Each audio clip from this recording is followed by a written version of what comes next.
Hey guys, this is Keir from Strength Coach Network. Today, you're going to be able to watch and listen to the video podcast that we recorded with Fearghal Kerin, who is a physiotherapist with Leinster Rugby. Now, unfortunately, there's quite an abrupt end to this podcast because I recorded it from home on my end. And as we neared the end of the conversation, the fire alarm for my building went off and would not go off for several minutes. So we decided to wrap up the conversation there and then. However, there's still a ton of value in this conversation, and we thought it'd still be a good idea to post it up regardless of that abrupt ending. So my apologies to you, my apologies to Fergal for how things ended, but thanks to him for coming on, and I hope you enjoy it. Fuck it, yeah. Well, soon to be PhD, soon to be Dr. Fearghal Kerin. How are you, sir? Yeah, great. Yeah, thanks very much for having me on. I was listening to a few of these back. It's a little bit Joe Rogan-esque. So I'm. What? Because we just talk random shit. yeah. Not as it's not the usual kind of physio one I go on as a physio. So I'm touch nervous about this one. No, man. I think it's one of those things where, obviously, like from working in rugby, there's going to be huge overlap between pure S&C, pure physio, and that overlap is where a lot of people fall down. So I thought it would be good to get you in and kind of get your input from the more like clinical end of things. Yeah, perfect. So yeah, I mean, I would ask you about Leinster, but we asked Peter already. So we figured he recommended that we talk to you about the hamstring stuff. Do you want to kind of like just give the big 30,000 foot view of the Big Hamstring Study that you guys conducted at Leinster? Yeah. So I got funding to carry out a hamstring PhD in 2017-18, and it was a broad kind of project idea. Was let's look at neuromuscular recovery and all kind of buzzwords around what that would look like. But halfway through, it kind of became obvious that the real challenge in hamstring was actually dealing with the different types of hamstring injuries that come up, like the tendon injuries, the proximal ones, the distal ones, and the idea that actually all hamstring injuries aren't the same. And you've got this like average 30% recurrence rate that gets talked about over and over. But within that 30% recurrence rate, you've got really low recurrence rates and you've got really high, up to 70% recurrence rates, depending on where the location is. So kind of when COVID came in as well, around this time, we're starting to probably get a better idea. Some of the research was coming out from elsewhere, but we were all starting to get an idea. All hamstring injuries that we were seeing were a lot of variation in what was happening and how we should manage them. And then COVID came in, and I actually had the chance to sit back and go, it's 3 months sitting at home, being like, okay, let's review. Is the direction we're going in going to give us the most value? So kind of pivoted away. It also made sense because it gave me a chance to look at more at the retrospective data than the prospective kind of stuff we'd originally planned. But yeah, kind of started moving towards trying to look into a bit more detail on where the injuries actually, or the relevance of where the injury occurs in terms of how long guys come back and take to come back and their chance of recurring, and then trying to see what's happened for us before and how that guides us in the future. So that's been fascinating. I think it's made a huge difference, and I've kind of been lucky. I've got a chance to put out a couple of bits, kind of podcasts and blogs and papers and stuff around that so far, and the take up on it from people working in sport is unbelievable. And I think it's because guys in sport who have a chance to scan most of their injuries are now starting to see, okay, there's actually the location is everything in this, and it's the pace you move through the rehab process, the types of exercise you use at each time is actually what defines the success ultimately of the rehab. And that's the big kind of real exciting part. And then we're actually lucky we got a publication there just last month on the mechanism of injury in hamstring in rugby union for hamstring strains. So what we did was we looked back over all our injuries over a 4-year period, and then we were able to see actually how they were occurring. Kind of the big take home was like, you've got this idea in your head that injuries occur like wingers sprinting down the wing, but that's not what, and like we know this from working in sport, but it's not how they actually occur. Like a sport like rugby, it's not upright sprinting, it's evading, it's leaning, it's twisting, it's picking a ball up at your ankles, or stooping, or really digging out a pass. And you're seeing a lot more the relevance of the trunk position, i.e. like trunk flexion, or the relevance of trunk rotation. And then also there's those injuries that you see that happen at the tackle and the ruck where guys get driven into flexion, and we see a lot of that as well. And obviously that's got implications. Okay, what exercises are going to make you potentially more robust when you get put into that position? And then is there kind of technical things you can do around one, how you move, and then two, how you approach like the tasks of the game, the tackle and ruck. So yeah, that's the broad overview of what we've got so far on the PhD anyway. And any surprises that you came away with? You know, you like you said, we have this model in sport of you're going to tear your hamstring running in a straight line. You need to be robust at sprinting. But obviously, you've conducted a study here. We're like, well, actually, 50% of hamstring injuries are not sprinting. Yeah. So so the research on how hamstring injuries occur, it's based around like all the EMG works and kinetics and kinematics are based around like upright treadmill sprinting, and like that's just not how sport is played. And the trunk is what defines it all, I think, because I would think again, you know, sprint injuries, overstride, but it's the rotation element of it, and like it's these injuries that occur when with ipsilateral trunk rotation, so rotated over the injured side. And I probably would have had an appreciation that, okay, overstride is trunk rotation. I would have kind of put that together, but I wouldn't have seen it as being maybe one of the defining aspects in injury. And then I think, and it's going to be beyond probably the scope of what we'll be able to do now, but I think there's more to that then. I think the rotation component is pretty important for also where the injury goes on to be. So that, you know, particularly some of the more complex injuries, I think the rotation thing is probably an underappreciated part of how injuries occur. And that's been a big one for us. You mentioned that you have these like low recurrence, high recurrence. What was it the trunk rotation that was the defining characteristic for most recurring injuries? So the trunk rotation, I have to be careful because I can't prove this bit yet, but it's going to be beyond me. But the research would say that the trunk flexion ones are the higher recurrence rate, the ones that take longer, they're the ones more likely to involve the tendon.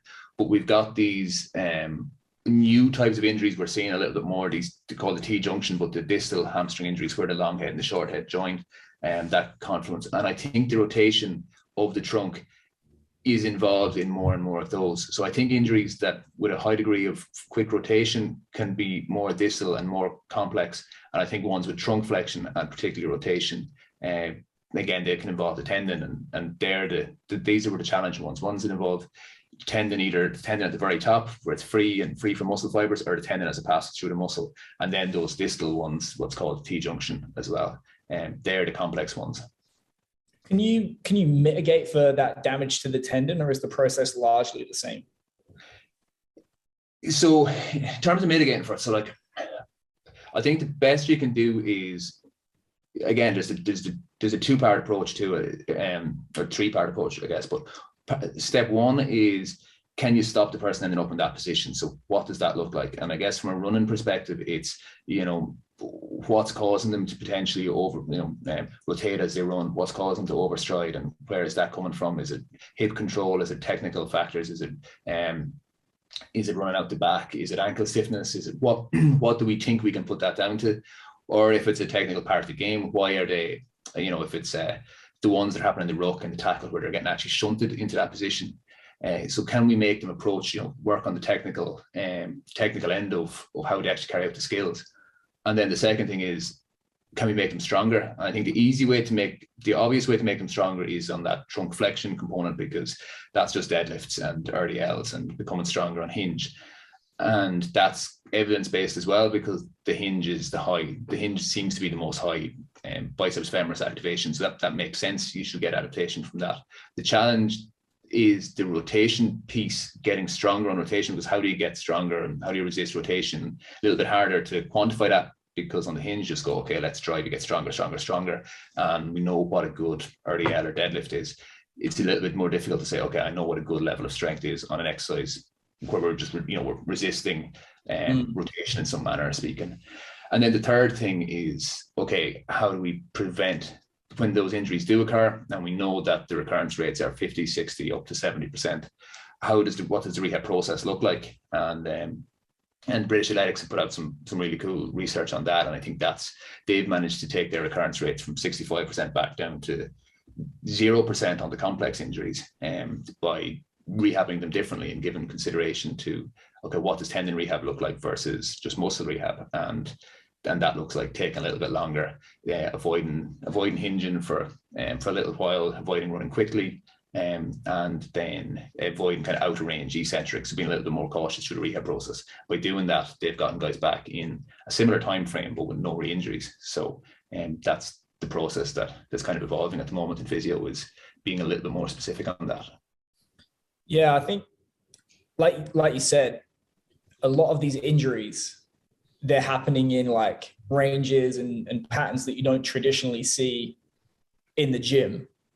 Do you think there's a case for trying to kind of like inoculate athletes to those positions by starting to put them in? So I wrote down a few things that I look at, and looking at your research, I'm like, oh, that would make sense. Like Louis Simmons always talks about like doing wide stance RDLs, wide stance Zercher good mornings, like adding in a rotational component to single leg RDLs, and maybe like chaotic variable lows like tsunami bars and all this kind of stuff. Would you include that? Yeah, 1,000,000,000%. So like, it's easy for me to say to a player, don't go for that poach. That's a position that you don't want to find yourself in. Your center mass is too far forward, and your knee's going to end up straight, and you're going to end up putting yourself at risk. And that's not really realistic. So then it's like, okay, so what are the components involved in let's say a poach type injury? And it's hip flexion, it's knee extension, it's trunk flexion, it's side flexion, it's taking force on top of the shoulders. It's there's a speed component, there's an unanticipated component to it, there's a lack of control. So how do we bring that all together? So like, is it a bound to a single leg RDL, catching a heavy med ball, or an unanticipated? Is it taking a shunt from a Swiss ball there? How do we put it all together? So I think ultimately your main thing is going to be the strength, because you know what strength is, you can quantify it, but all the rest of it's, as you said, and it's like, so where does that fit into your program? And like, is it within warm up, or what is it in like your Franz Bosch type exercises? And I was going to ask about that. Yeah, I think it fits. I think it fits the concept. Maybe not in the kind of the traditional way you'd assume from the Franzi and stuff, but it's the positions that you're going to find yourself in, and it's resisting the movement, it's the aqua bag, and I think that should help you move better as the original goals of those exercises would be, in terms of how you run, but also should make you robust as you find yourself. There should prepare you, or inoculate yourself, as you say, prepare you to find yourself there. And when you do find yourself there, it's not the first time that you've added that position with pace, unanticipated, and can you control it eccentrically, as is likely to be the case when you get yourself down there. And, I mean, it's not necessarily the same, but you know how we always learn stuff from another sports, from other sports. I was watching the second installment of our course the other day, and I was sacked there, and he was talking about, no, it's true, I was doing it. Like, I go through the material as well.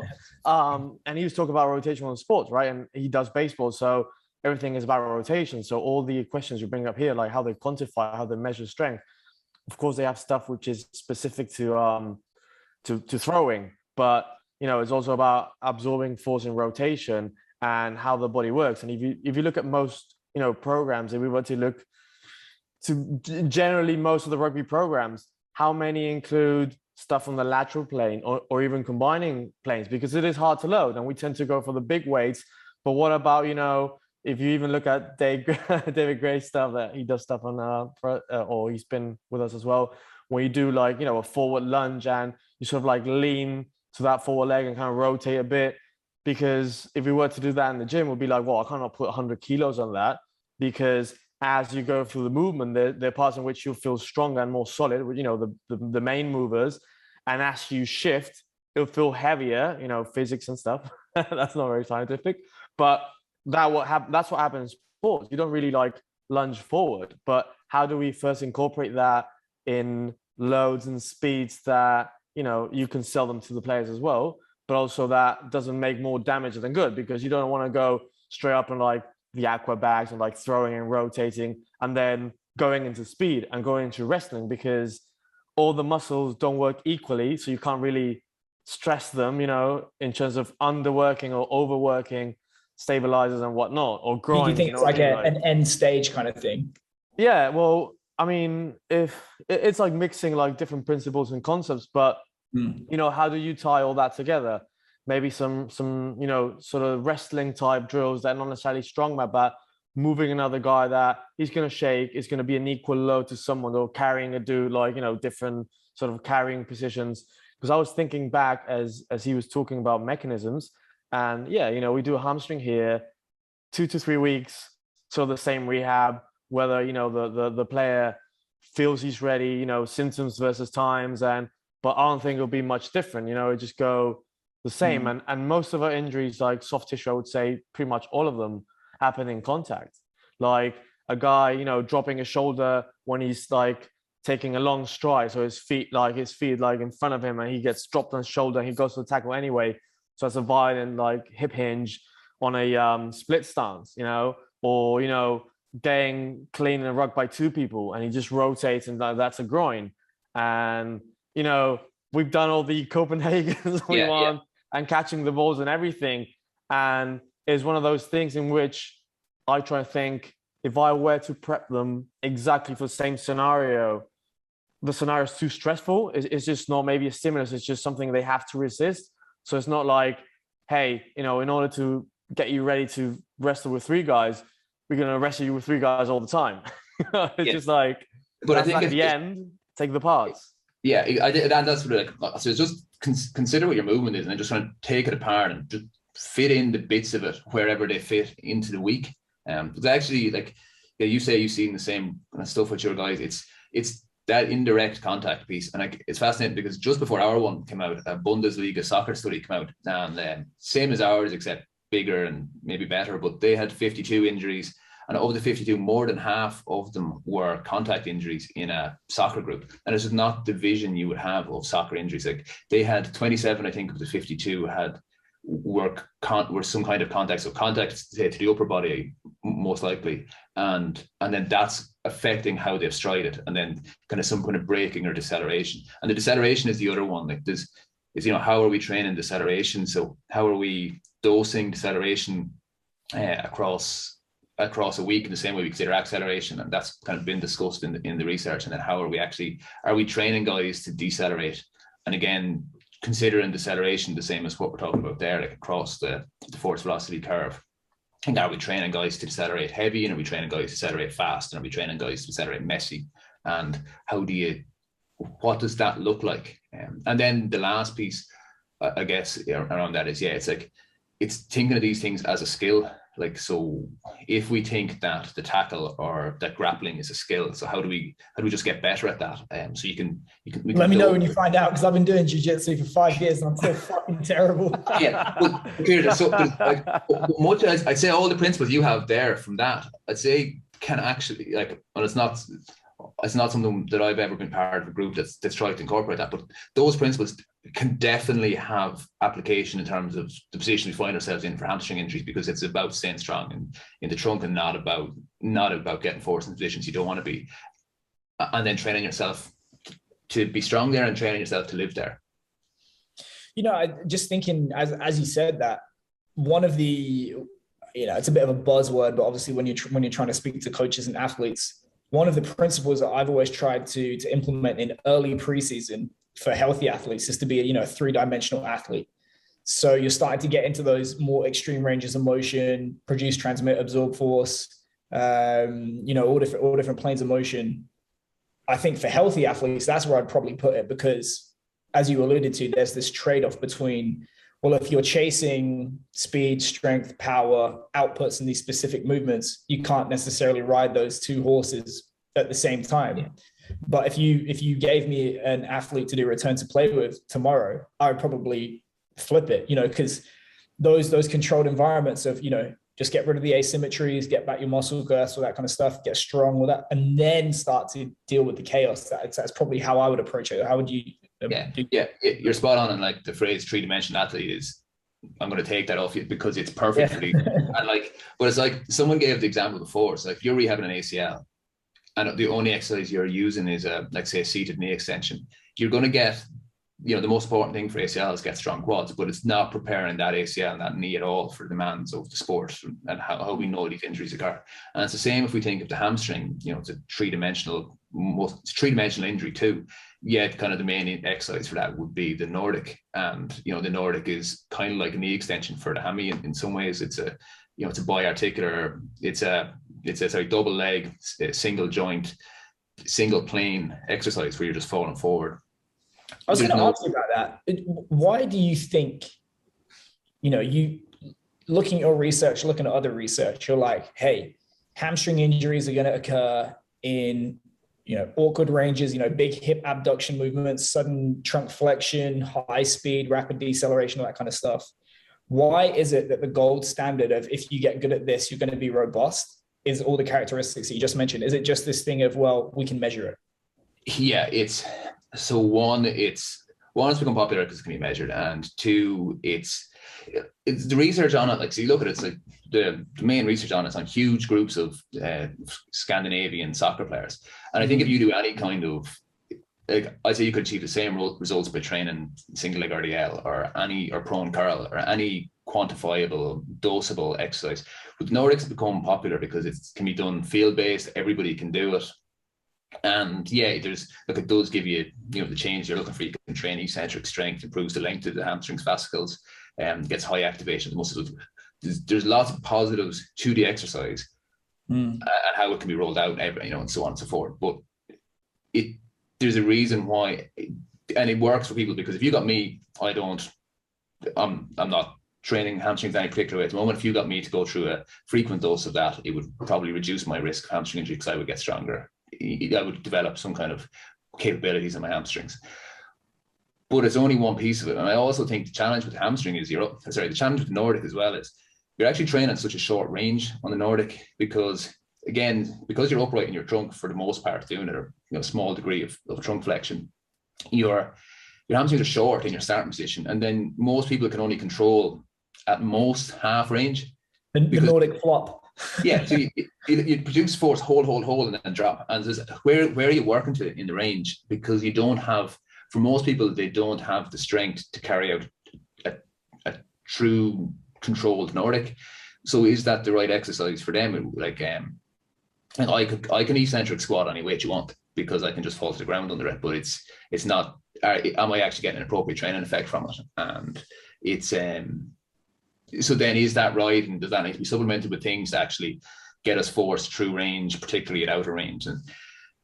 And then there's all the other things we talk about: the trunk flexion, rotation, single leg, outer range, adding speed to it. And where does the Nordic fit? And I think it probably has to fit somewhere because the research is there. And if you're not doing them, there's a nervousness about, Do you think, could you make an alternative case, like you said, like outer range? Could you look at maybe like force production in an overcoming isometric in like a, deep flexion RDL, for example, or single leg RDL? Yeah, a billion percent.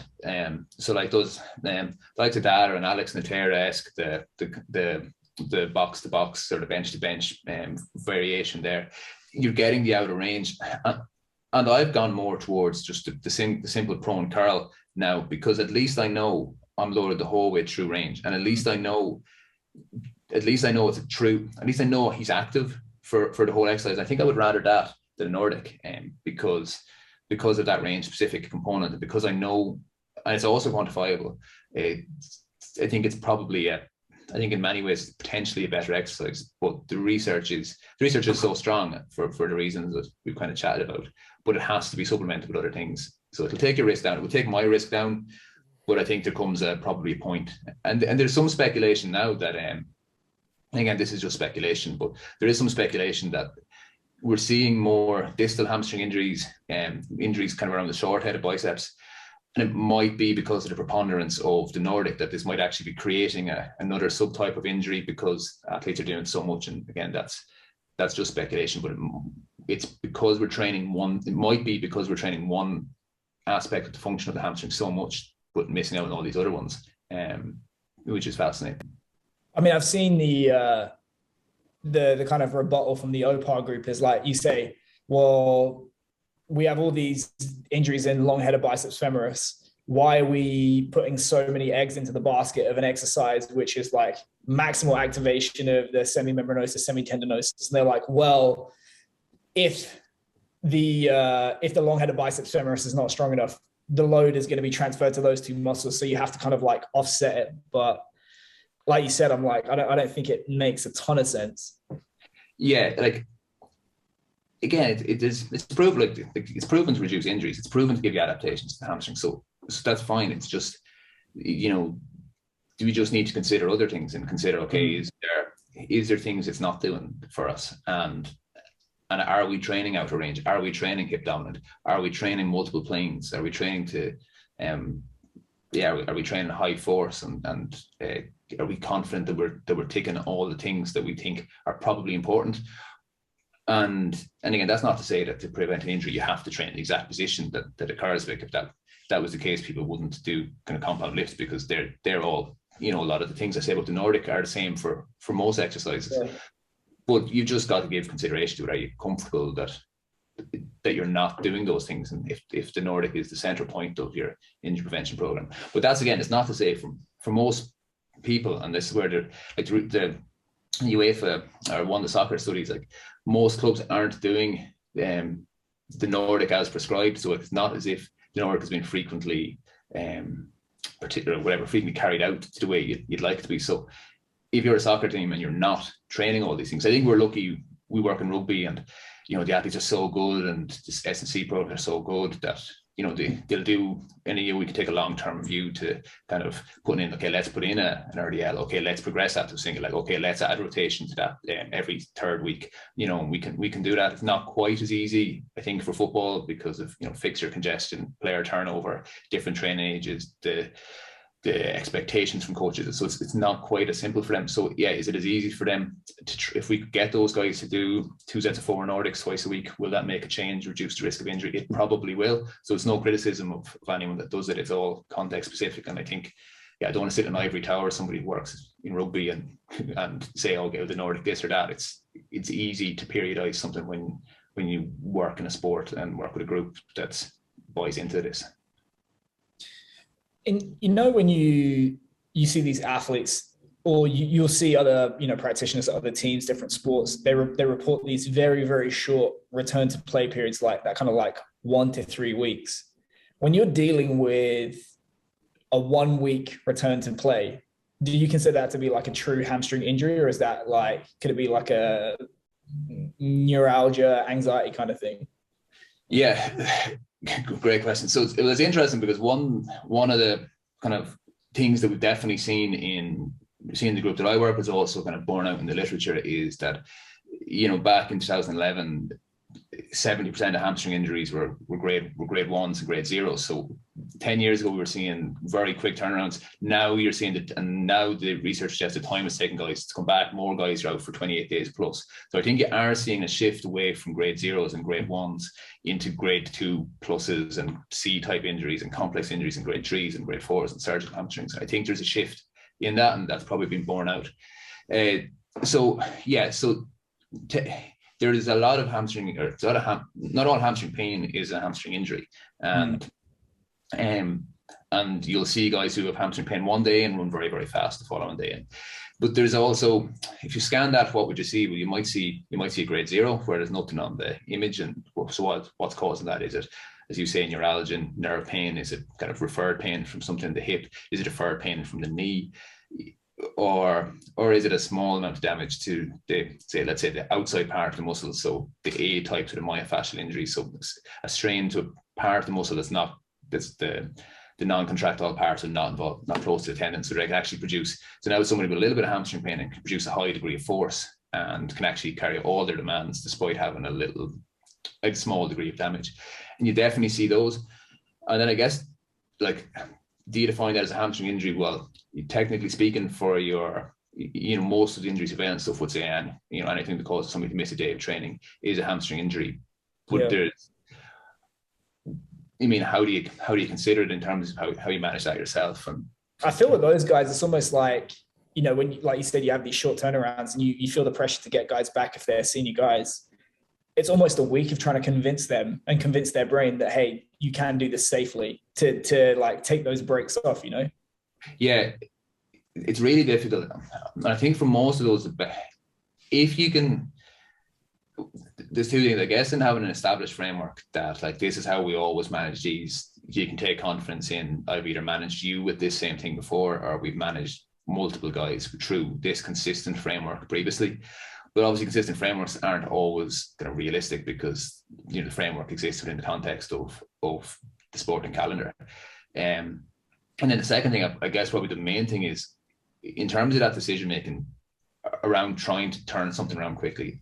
If they can express a lot of force, if they've got to be able to express force and also to move, you know, and then also kind of a confident swing phase, you know, so doing kind of skipping exercise and moving some way quick, hip flexion, knee extension, looking the things that are going to look like the outer range position, then you can have confidence to put them back into it and kind of explain to them the main part of the muscle is probably intact here if you're producing this degree of force, and that will help you have confidence. And it doesn't always work out that way in terms of your decision making, but that's how you can have confidence, I think.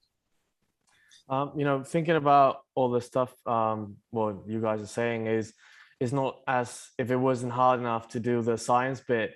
There's also, you know, how do you present stuff and actually getting the application, because say if we came up with a more sensible way of you know, doing all these trainings in the range and the different positions, but we wouldn't be able to come up with a number or measure it or present it, maybe it wouldn't go through. But still what you have to do is like that sort of percentage of faith believe in what we're doing is because it's going to work. Like, you know, when you always bring up John Danaher and the difference between drilling and training. You know, if you were to do contact, because I've done it myself, go to the players and be like, you know, we're going to fend off 4 times each side.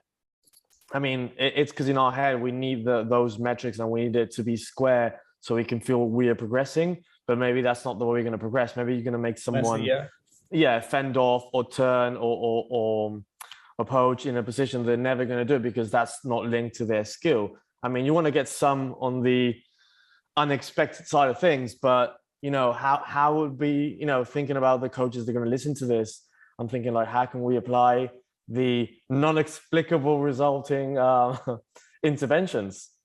Yeah, you're never going to, I don't think there's a solid answer to all that. And like ultimately you're just trying to make the best, especially we're talking about these like 5 to 9, 10 day turnarounds. Like, you know, a guy gets injured on a Tuesday, you want him to play the following week or this week. And how do you know, you're trying to just make a best decision based on the little evidence you can have. And it's a little bit of a leap of faith for everybody, I think, involved in it too.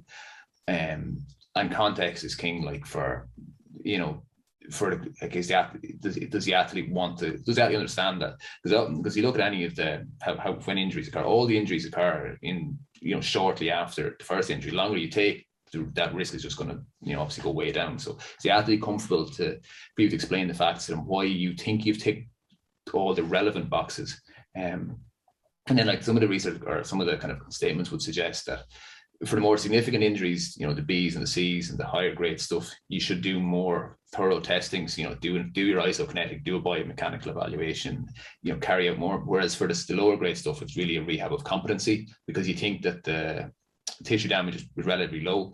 So, you know, can they produce force? Can they run quickly?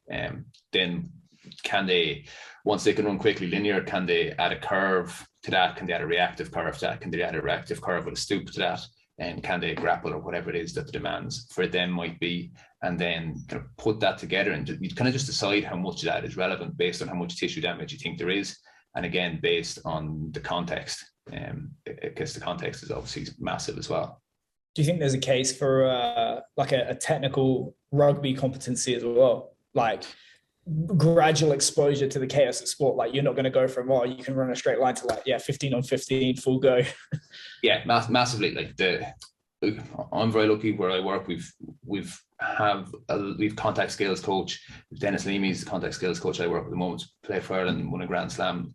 We bring in with a guy, Hugh Hogan, who kind of created the contact pathway for us, and he came up with this like level 0 to 5 of like initially just adopting, let's say, the hip hinge position or the split stance position for entering a tackle, and then the end stage of that being, you know, doing that but then resisting force, and then the end resisting doing that, taking some level of force, taking high level of force, taking like unanticipated multi-planar force, and then kind of live stuff. And again, how far you go along that just depends on how bad the injury is, and probably for an A or a B, 1 and 2, you might get away with just an exposure, a competency based thing, and you need to retrain it if you think that you're going to get a training effect from it, probably because you're going to load the hamstring. You want to know, can he do it? And then, can you train him to be, is it somebody who poaches with poaches kind of ahead of themselves, really reaches forward into it, or is the full position, are they kind of feet turned in, straight knee, or coming in from the side, or whatever it may be? Is that like a characteristic of how they play, and then what effects that going to have on, and can you just kind of train them out of that? In the knowledge, sometimes they're going to have to do it, and then when they do, that's when you're lucky that they can RDL 1.5 times their body weight. Congratulations on making it to the end of the video.